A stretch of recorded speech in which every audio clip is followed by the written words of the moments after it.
እኔ የደም ካሳውን መክፈል የለብኝም። ግድያ ፈጽሜ የደም ካሳ ለመክፈል ወይም ደግሞ ጉማ ለመክፈል አይደለም። ይሄ ነገር በጣም በስቷል፣ ባካችሁ መፍትሄ ስጡት ብዬ እንደ ቤተሰብ ለማን አናግሬዋለሁ። አጠር ያሉ ምላሾችን ሰጥቷል። ብዙዎቹን እንግዲህ ሀሳቦች ብዙዎች አልተቀበሉትም።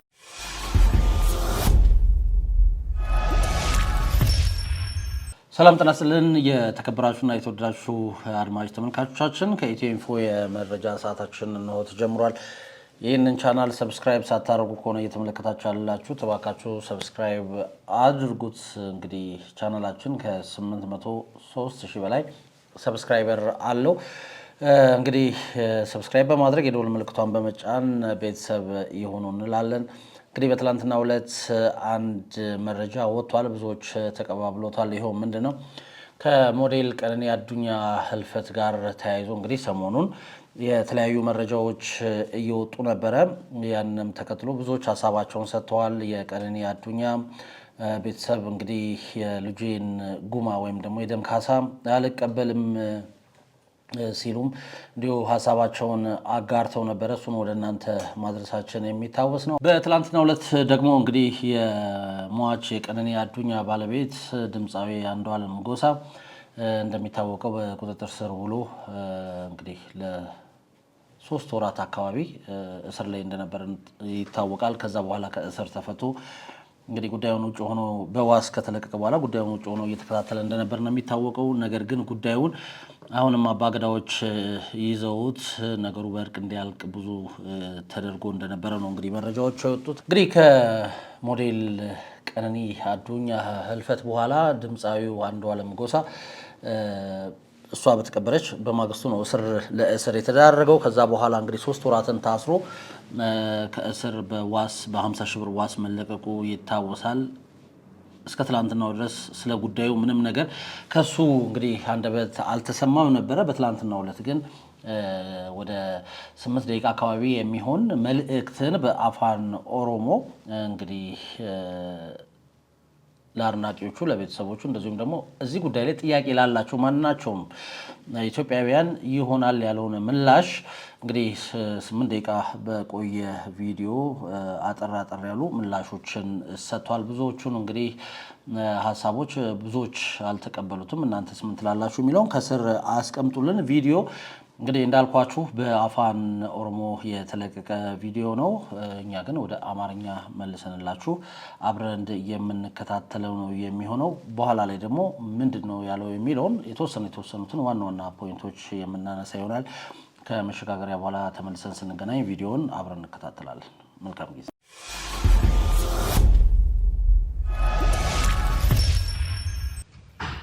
ከምጅርቱ ሰላም፣ እንዴት ናችሁ? አንዱዓለም ጎሳ ነኝ። ዛሬ እኔ እናንተ ፊት የመጣሁት ሰሞኑን በሶሻል ሚዲያ ላይ እየተዘዋወረ ያለውን ጉዳይ ክሊር ላደርግላችሁ ነው። ይህም ጉዳይ እንግዲህ ከደም ካሳ ጋር በተያያዘ ነው። እኔ የደም ካሳውን መክፈል የለብኝም። እጄም ከዚህ ነገር ንጹህ ነው። የኦሮሞ ሕዝብ ይህን ነገር እንዲያውቅልኝ እፈልጋለሁ። እንግዲህ እኔ ከባድ ሀዘን ውስጥ ነው ያለሁት። ሀዘኔን እንኳን በስርዓት ማዘን አልቻልኩም።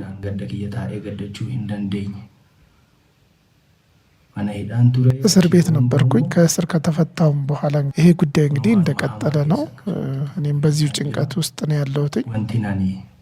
እኔ እሷን የበደልኳት ነገር የለም ወይም ደግሞ የጎዳዋት ነገር የለም። ምንም የደም ካሳ የምከፍልበት ነገርም የለም። ግን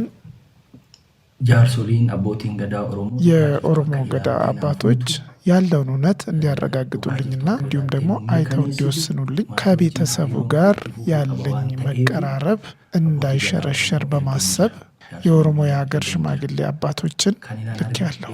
የላኩበትን ምክንያት ለእኔ ወግነው እንዲናገሩልኝ ወይም ደግሞ ለሌላው ወግነው እንዲናገሩ ሳይሆን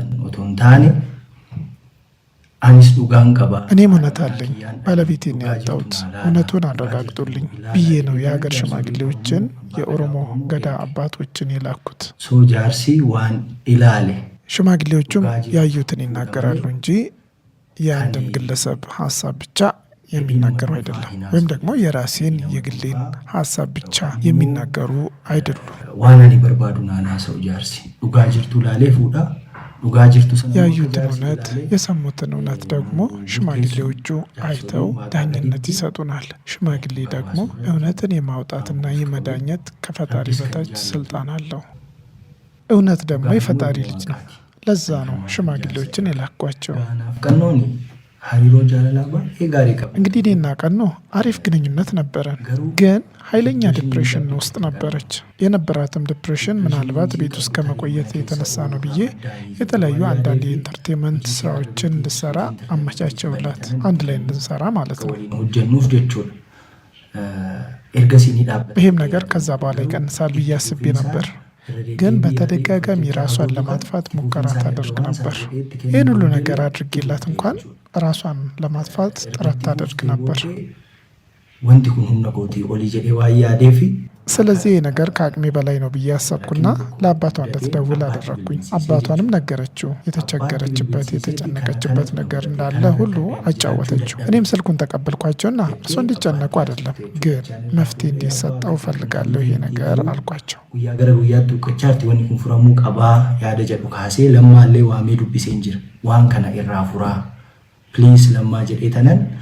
ለማን እንኳን አግኝቼው አናግሬው ነበር።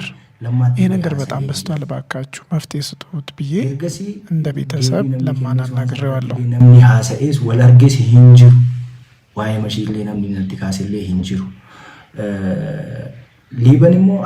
ሊበንንም አግኝቼው ነበር።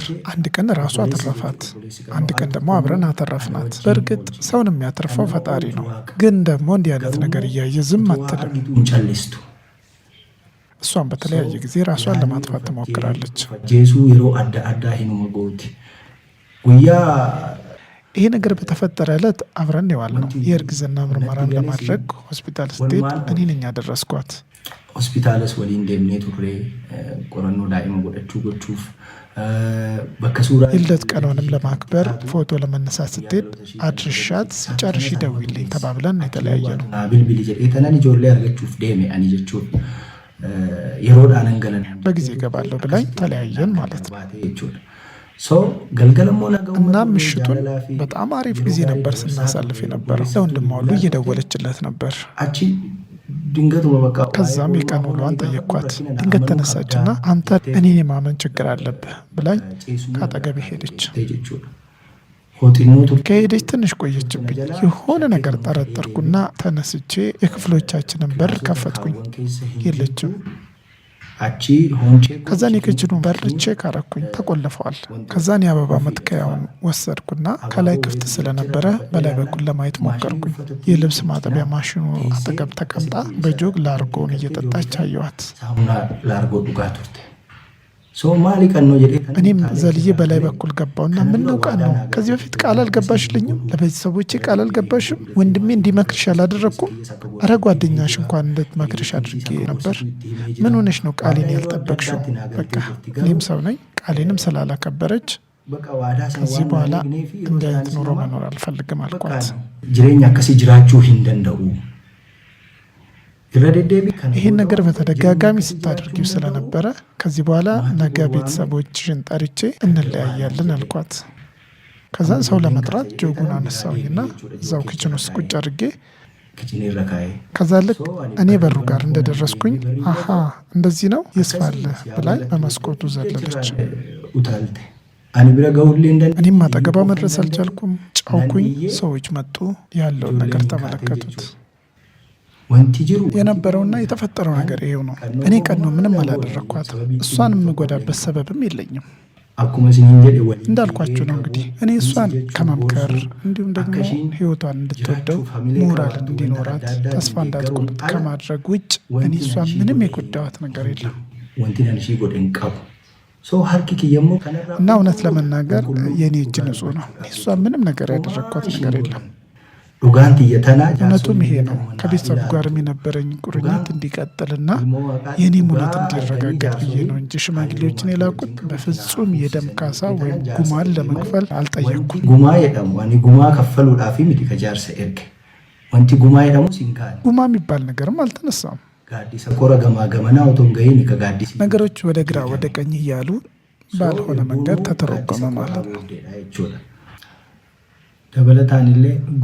በመጨረሻም እሷ ካረፈች ጀምሮ እንዲሁም ደግሞ ፖሊስ እኔም በቁጥጥር ስር ካደረገች ጀምሮ የተለያዩ የሰውና የጽሁፍ ምስክሮች እንዲሁም ደግሞ የሆስፒታል ምርመራ ውጤቶች ከታየ በኋላ ፖሊሲን ዲያሪ አርገቴቱ ዲያሪን ሱኒሞ ፖሊስ እንኳን የግል ማስታወሻዎቿን አግኝቶ ነበር። እያንዳንዱ ገጽ የተለያየ ነገር ነው የሚናገረው። ለቤተሰብም ለኔም የተለያዩ መልእክቶች ናቸው ያሉት።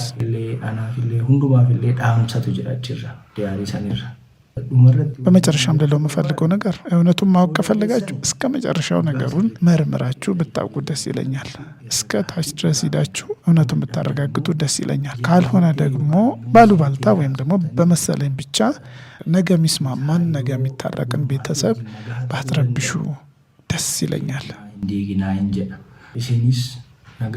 እሷን በሰላም ትረፍ፣ ነፍሷንም አታስጨንቋት። እኔም እንግዲህ ተረጋግጬ ከሀዘኔም አገግሜ ወደፊት ለምትጠይቁኝ ነገር መልስ ለመስጠት ዝግጁ ነኝ። ይሄ ነው እንግዲህ እውነቱ።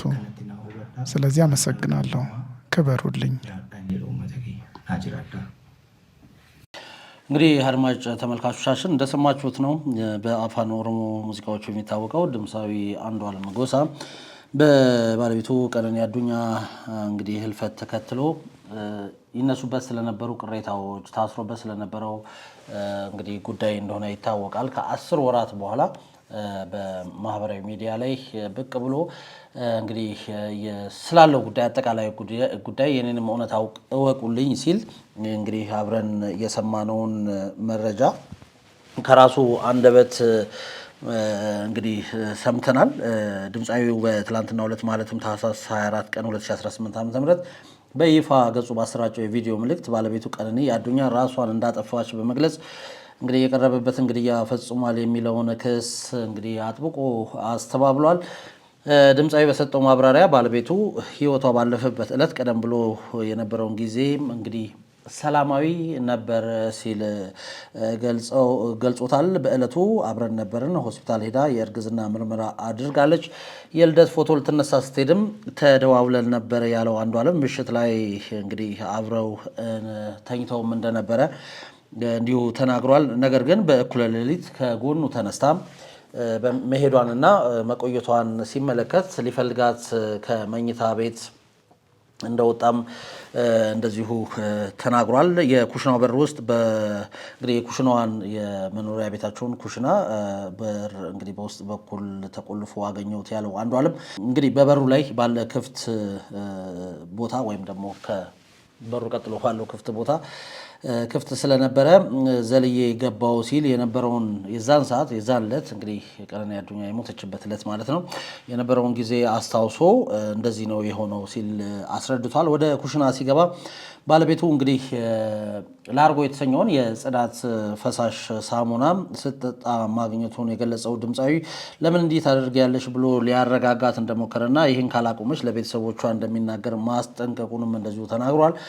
በዚህ ወቅት ባለቤቱ ይስፋልህ የሚል ምላሽ በመስጠት በድንገት ሮጣ በመዝለል ራሷን ከፎቅ እንደወረወረችና ሊይዛት ያደረገው ሙከራ እንዳልተሳካለትም ነው እንግዲህ ድምፃዊ አንዱዓለም የተናገረው።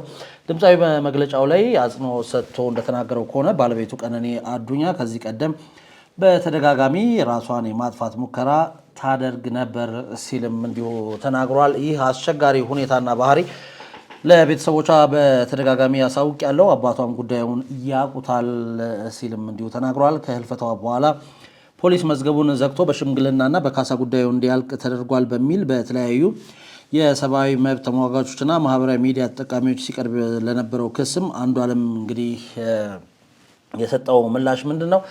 ሽማግሌዎች ወደ ቤተሰቦቿ የላኩት ከቤተሰብ ጋር ያለኝ ግንኙነትና ወዳጅነት እንዳይበላሽና እንዲቀጥል በማሰብ ነው እንጂ ግድያ ፈጽሜ የደም ካሳ ለመክፈል ወይም ደግሞ ጉማ ለመክፈል አይደለም ይህ ጉዳይን እኔ በፍጹም አላቅም ሲል ተናግሯል። ቀነኒ አዱኛ አሟሟት አነጋጋሪ የሆነው ጉዳዩ ፖሊስ ወደ ፍርድ ቤት ከመውሰድ ይልቅ በባህላዊ ሽምግልና እንዲያልቅ ማድረጉን ተከትሎ እንግዲህ የተነሳው ዛሬ ተቃውሞ እንደሆነ ይታወቃል። በነገራችን ላይ አንዷለም በዚህ ቆይታውም እንደዚሁ ቀነኒ ምናልባትም ቤት ውስጥ እየዋለች ስለሆነ እየደበራት ሊሆን ይችላል በሚል የተለያዩ ስራዎችን እንድትሰራ በመዝናኛው ዘርፍ ላይ በኢንተርቴይንመንቱ ማለት ነው የተለያዩ ስራዎችን እንድትሰራ እንቅስቃሴ አብረን ለመስራት እንቅስቃሴዎቹን ሁሉ እያደረግን ነበረ የሚል ሀሳቡንም ሰጥቷል።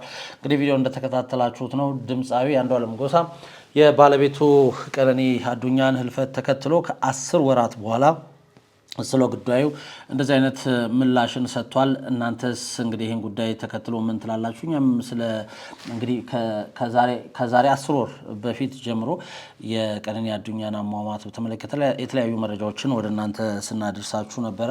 ቀደም ሲል ደግሞ በዚሁ ሳምንት ማለት ነው የሟች ቀነኒ አዱኛ አባት እንግዲህ በሶሻል ሚዲያ በኩል ብቅ ብለው የልጄን የደም ካሳ አልቀበልም ማለታቸው ይታወሳል። እንደዚሁም ከአባ ገዳዎች ጋር የነበረውን የእርቅ ስነ ስርዓትም እንዲሁ አልቀበልም ማለታቸው የሚታወስ ነው። እሱን ወደ እናንተ አድርሰናል። አንዷለም ጎሳ ደግሞ የባለቤቱ የቀነኒ አዱኛን ህልፈት ተከትሎ ይህንን ምላሽ ሰጥቷል።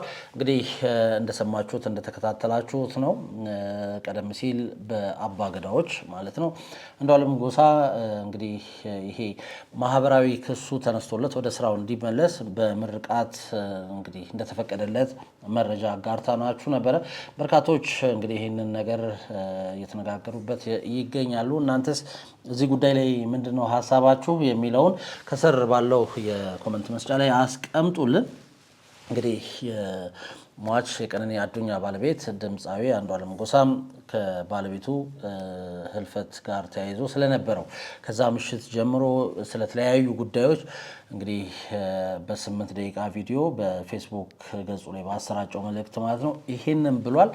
እኛም እንዲህ ወደ እናንተ አደረስነው። እየተከታተላችሁን አብራችሁን ስለነበራችሁ እጅግ ከልብ አድርገን እናመሰግናለን። በሌላ መረጃ እስክንገናኝ ድረስ የዛሬውን በዚሁ አበቃው። የትኛውም አይነት ሀሳብ አስተያየት ካላችሁ እንግዲህ የኔ ታሪክ ወደ ህዝብ መቅረብ አለበት የምትሉት ታሪክ ካላችሁ እንደዚሁም ደግሞ ባለ ታሪክ የምታቁም ከሆነ ከስር ባለው ስልክ ቁጥራችን ደውሉልን። በዋትስአፕም በቴሌግራምም ልታገኙን ትችላላችሁ ማለት እንወዳለን። የዛሬው መረጃችን ይህንን ይመስላል። ይህንን ከ803 ሺህ በላይ ሰብስክራይበር ያለውን ቻናላችንን ሰብስክራይብ በማድረግ የደውል ምልክቷን በመጫን በየዕለቱ የምንለቃቸው መረጃዎች በፍጥነት እንዲደርሳችሁ አድርጉ ማለት እንወዳለን። በዚሁ አበቃ። ቻው።